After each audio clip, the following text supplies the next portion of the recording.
Hey guys, I'm about to start phase 2 on my twin turbo Grand Sport here. Got it all jacked up. I'm going to rip out the drivetrain and the fuel system. I'm going to build the transmission, do a monster triple disc clutch, and carbon fiber drive shaft, full torque tube. And then I got an aeromotive single pump. I'm going to do PWM control, and hopefully it'll resolve my fuel issues. So before I tear into it, thought I would do a quick walk around, talk a little bit about the twin turbos in the rear, some of the plumbing and everything. We'll start with kind of everything buttoned up other than the wheels here, and then come back after I removed everything panel-wise so you guys can kind of see behind the scenes. So start in the back here with the turbos.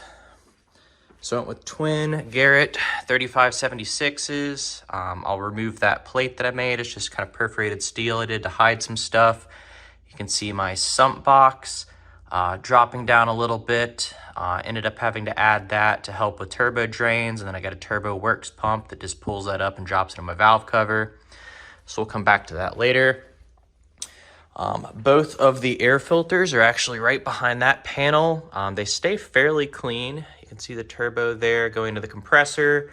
I think it's like a 4-inch inlet, going to twin 3-inch filters. Went with the dry filter element from, I think, AEM, if I recall correctly. It stays a little bit cleaner. I was thinking about putting a sock on it at some point, but actually haven't had too much issues. Even driving it in the rain. Don't really have a lot of debris getting back there. So for the crossover for the charge pipe, starting in the back, made an arc here, just out of aluminum pipe. It does scrub a tiny bit on big potholes, but most of the time don't have any issues with it. It's been on the car for a couple thousand miles at this point. Haven't had any deflection, anything come loose. Just occasionally I'll hear the tire scrub. I think while I have it jacked up, I'm actually going to jack the bolts up a little bit. It is lowered, and it's tearing up my front air dam across speed bumps and everything. So going up front here, I was able to keep the brake cooling ducts in the rear without modifying them. You'll see when I remove that how that all goes down. Basically, it goes under the door. I was able to get 2-inch pipe all the way up to the front. On the dry sump side, it was a little tight. You'll see how that works with the ECU and everything. Same thing here, did a crossover in the front. That pipe is actually from UPP out of California. I got those crossovers and the intercooler from them. Slightly modified, but overall they worked pretty well. This side scrubs a tiny bit. I don't know if it's because of the LED headlights I have, but this pipe, I wanted it to be tucked up a little bit more. So I think since I'm going to take some of this stuff apart, probably I'll take the opportunity to modify that.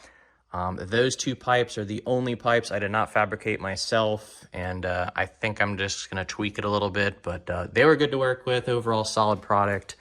And it might be install air. They don't really give you any templates, so I used their video and pictures as reference, got it as close as I could. You see, you do have to trim a little bit, but there's actually a fair amount of space above, so can definitely move that up. Just don't know how it's going to clear the headlight, and we'll play around with that. So that goes into the intercooler. It's a 2-into-1, so top is a single outlet. Intercooler is a really nice piece. Gonna add some pictures to the video how I added that, but basically I have side ears from the crash bar. I don't know if you can see up in there. I don't think I'm gonna take the bumper off again, but I will take the fenders off. But trimmed to my crash bar, reinforced it, welded it up, did a lot to just divert air through the intercooler core, which has helped a lot. Downside is it might hide it too well. Kind of just looks like a radiator from there. Before you can kind of see the dual tanks at the bottom, which is cool. And then I got their top part, ended up blocking off the MAF. I'm doing a MAP only. Got the blow-off valve and the Wastegates from them as well. They're Turbo Smart units. No issues there. Did have to play around with the spring. I think the one they gave me is for a cammed car, which this is currently just a stock LS3, other than the turbos and the headers. But yeah, the top part there fit pretty well. And I just made kind of my own ducting system, just try to get as much air over the intercooler and the radiator as possible. And even in South Carolina, 100+ degree heat days, have not had any issues. And IATs, I think, stay respectively cool as well. So on the hot side, long tube headers using Cook's units right now. No modifications to them. They fit great. They were a little pricey, but I was overall really happy with how they went on the car. They don't hang down too much. I heat wrapped everything. And then for the hot side going back to the turbos, stock Cook's X-pipe and everything, I did heat wrap it just to try to get some more of the heat back there. I went with that rolled. It's got a metallic covering on it, and just simply safety wired it on there. You can see where I've scrubbed a little bit on the bottom, but again, this is lower than I probably want it long term. And I did add some bullet mufflers just to try to quiet down the drone a little bit. I don't care what anyone tells you, the turbos are somewhat of a muffler, but definitely not something you want to drive on the interstate for 3 hours. And then that crosses over right in front of the axle. Again, no changes here, other than I went ahead and since I was modifying the stock crossovers, probably will rebuild those at some point, use better quality stainless and maybe up it to a full 3-inch, because you can see where it necks down from the factory there, since this was a Grand Sport, not a Z06. But the turbo inlet's smaller than that anyway, so I don't really know that I'm losing anything. Just one of the few pipes that I think I would like to try again, do a little better job.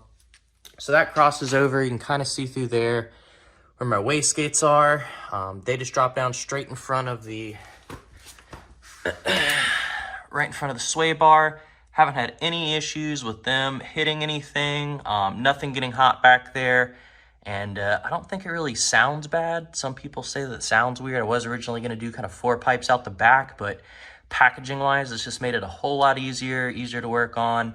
And I have not had any issues whatsoever. So we'll take a look at that again when I start taking stuff off. So one other quick thing I forgot to mention. This is a Grand Sport, so it does have the brake cooling ducts. I kept the piece under the bumper. As you can see, just air hits that, goes up through there, but right now I do not have that in place.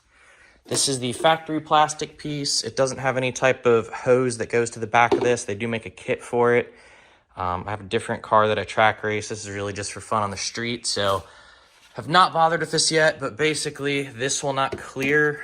It does neck down, but not soon enough. So I don't know if I'm either gonna fabricate something out of metal or maybe kind of cut it at the end there and remake that middle section just to clear my intercooling piping. But that is one thing that was not bolt up with the UPP setup, so we'll have to figure out something there.